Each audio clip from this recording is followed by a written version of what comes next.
It's game week 2 in League One. Here we go. We're going to have a go at predicting all the games from this game week. And with me, as always, it's the absolutely wonderful. It's my co-host. It's Mark Ryman. How are we getting on, Mark?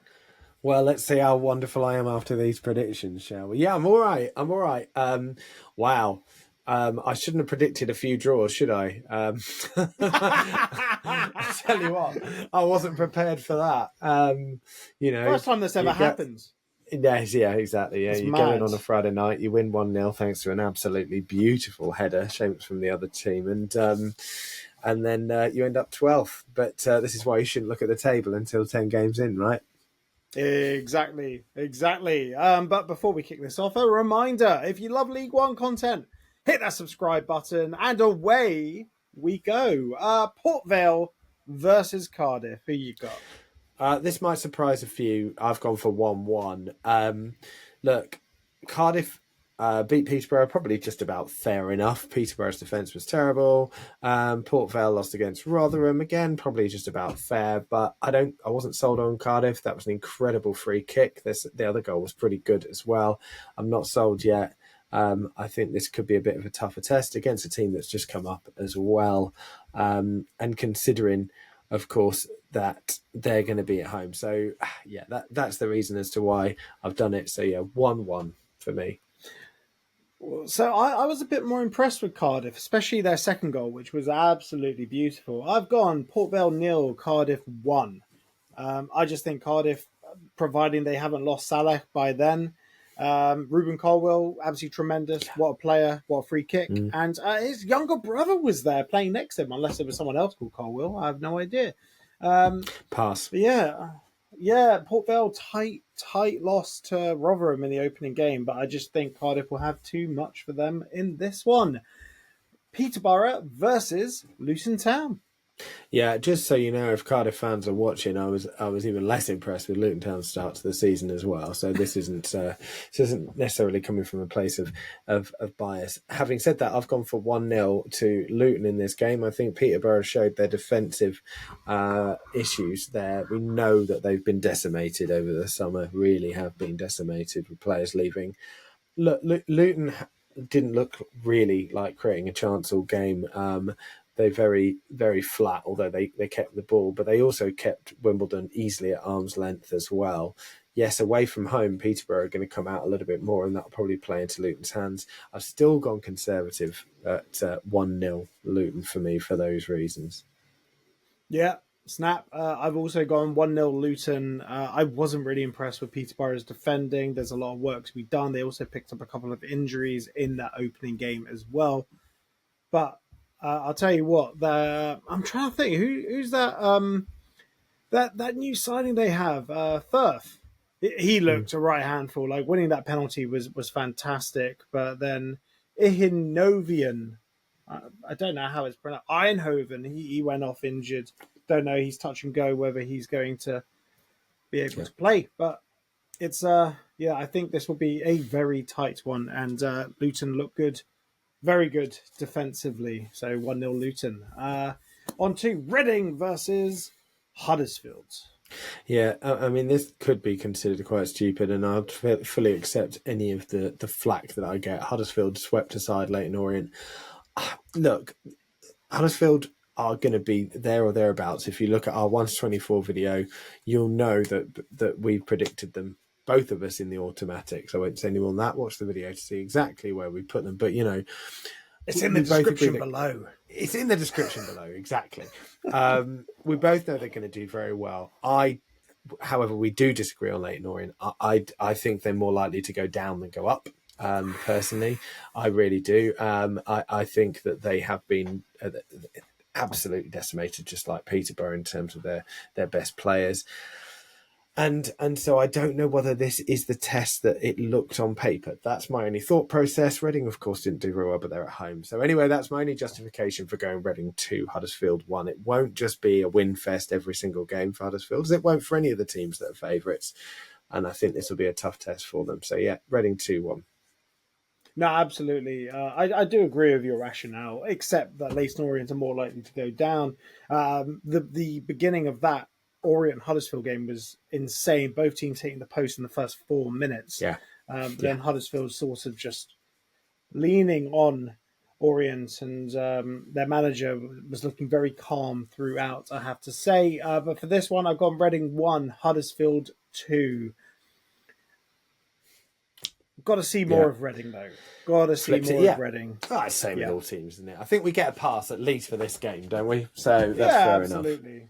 Yeah, they're not all going to be 100%ers, are they? No. I've tried not doing draws.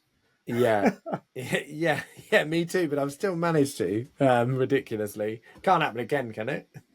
No, can you imagine if it does? Right, AFC Wimbledon versus Lincoln City. Yeah, AFC Wimbledon 1, Lincoln City 0 for me. AFC Wimbledon I was really impressed with. I think I was a bit disappointed that they didn't go for it a bit more. You know, maybe that's just me as a Luton fan hoping to see some gaps. You would think with a team with that momentum going up, yes, of course they'll want to put defence first, but I was surprised they didn't go for it a little bit more. But I think they will do at home. They'll see this far more as a winnable game. Don't get me wrong. Lincoln are a very good team with a very, very good manager as well. But I was so impressed with them defensively. I changed my prediction on this, by the way. I swapped it round. I'd originally gone for a Lincoln win. I won their first game at home against Reading. But I don't know. I was so impressed with Wimbledon on Friday night. I've swapped it and gone for a Wimbledon 1-0.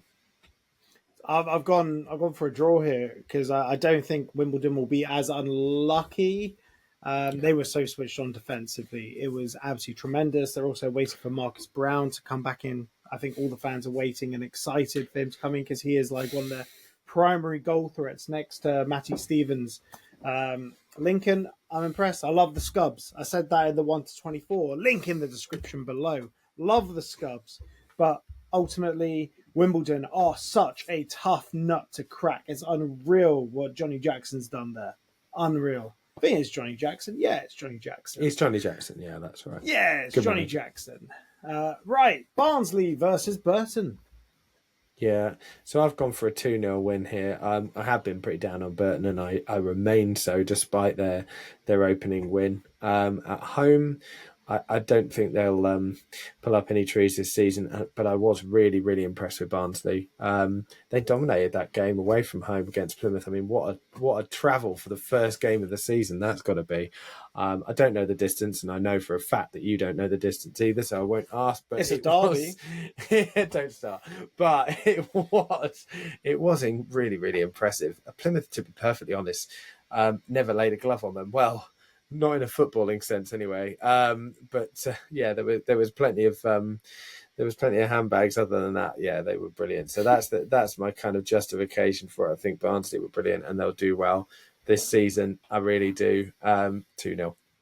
Yeah, it's early days yet, but Conor Hourihane, good first game for him. Unbelievable having a 58-year-old David McGoldrick leading the line. Top marks for that. I've gone Barnsley 2, Burton 1.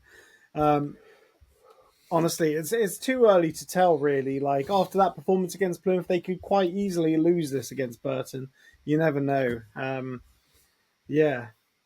Never know what's going to happen. Right, no. Bolton versus Plymouth. Yeah, so I've just sort of talked about Plymouth already. So on that same rationale, I'm going to go for a 2-0 Bolton win. Yes, they lost against Stockport in the opening game of the season, and no, they weren't brilliant either. Stockport are going to be very good, a bit like Huddersfield. So again, it's a tough one to mark on the first game of the season. They've got some very exciting signings there as well. Plymouth were very poor. Maybe it's just a bit of a hangover from the change of manager over the summer. That's never good for sides. I don't know.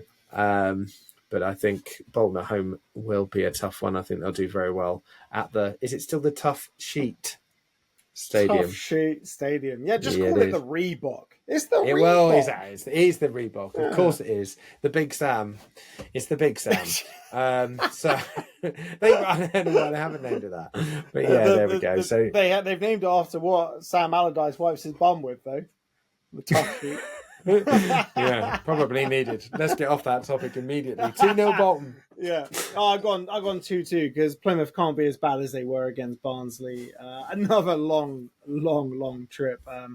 But Bolton, yeah, they went down to Stockport, but then they had a right old go at Stockport again afterwards. Got sucker punch, but it happens. So yeah, I've gone for a Desmond for this one. 2-2.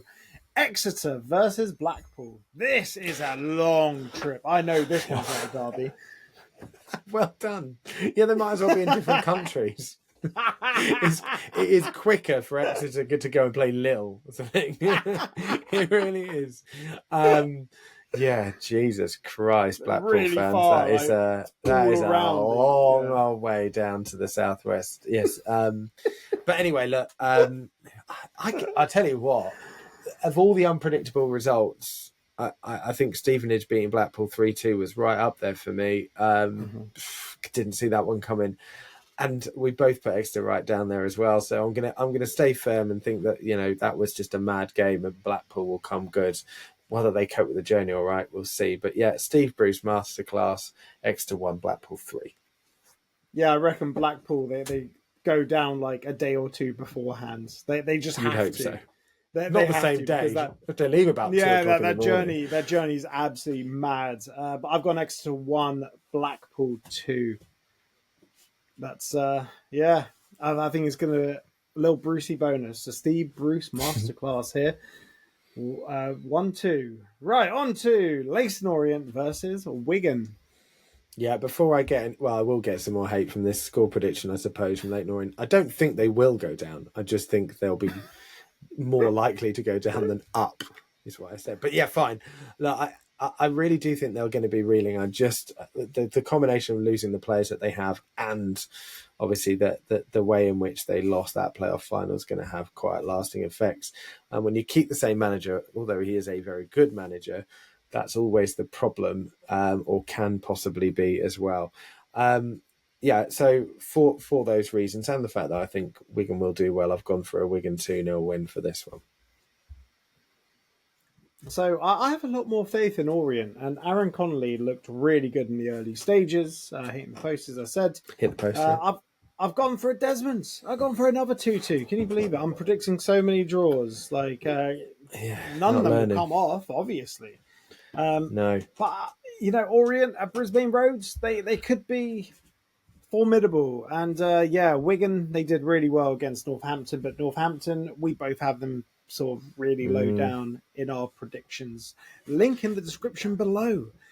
Check Wigan it out. did brilliantly as well, didn't they? So we've not really mentioned them, but Wigan did do really well to beat Northampton. Was it Hungber that got 2 assists in that game as well? So one to watch. He is indeed. Right, on to Mansfield versus Doncaster. I couldn't pick it. I just kept toing and throwing. I've gone for a 1-1. I just couldn't pick it. Mansfield did well in their. Mansfield didn't do well in their first game against Burton. I picked them to win. So it's a difficult one there to call, I guess. Yeah. So I've gone for a 1-1. Doncaster just edged past Exeter. Didn't look completely convincing. 1-1. I've gone for a 1-0 here for Mansfield, purely based on the fact that I like Nigel Clough. He's no Brian Clough, but he's had tremendous longevity in the game. But look, we need more games to happen so we can really sink our teeth into these ones. On to Northampton versus Bradford. Yeah, for the reasons you've just said, is that it's going to be mad. The first few weeks are going to and fro a little bit.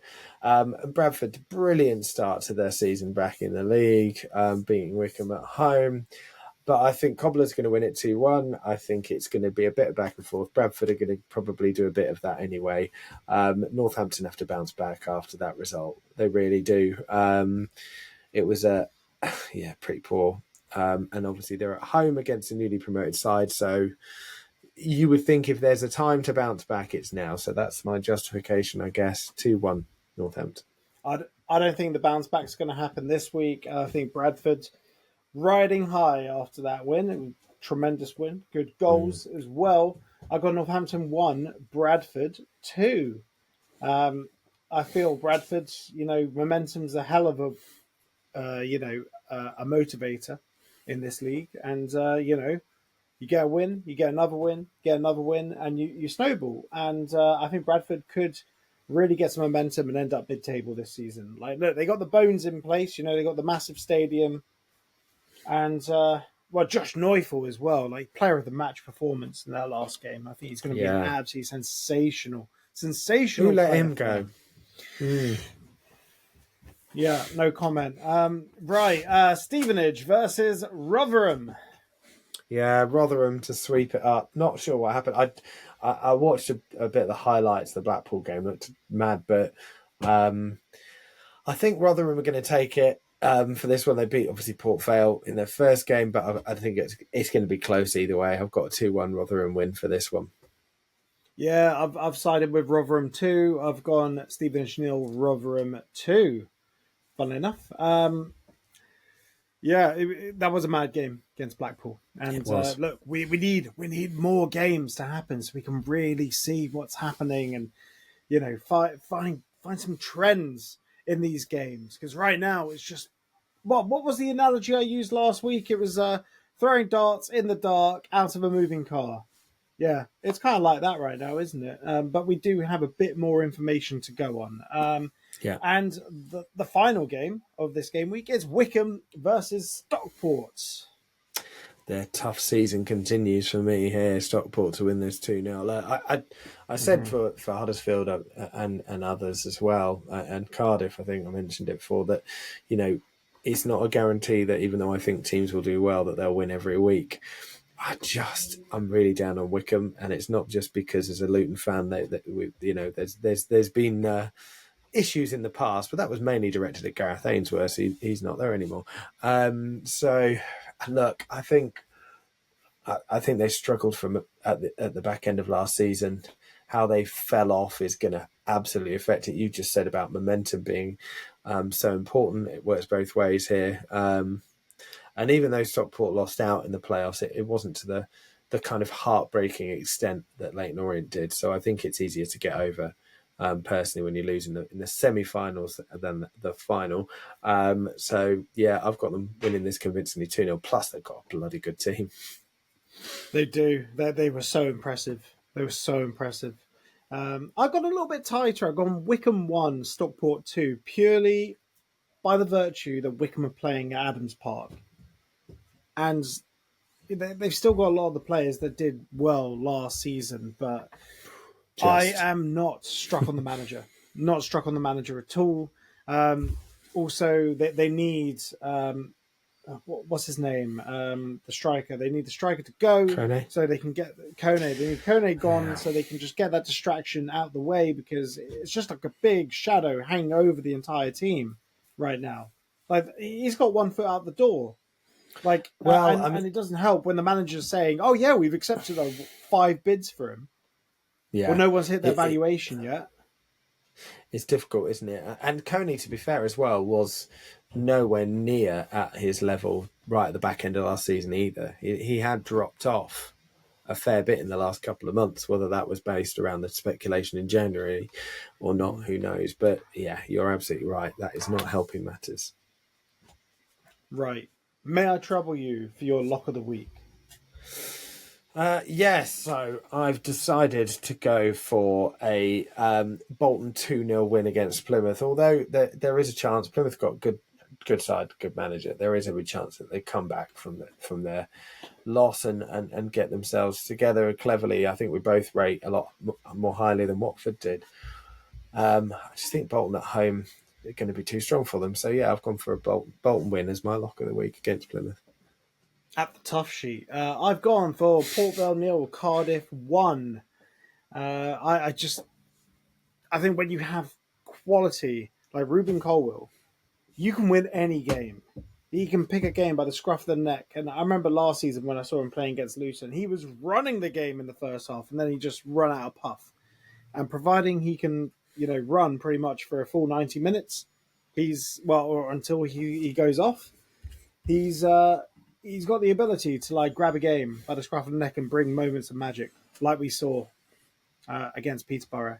It's truly sensational player who, if Cardiff can keep hold of him this window, fair play to them.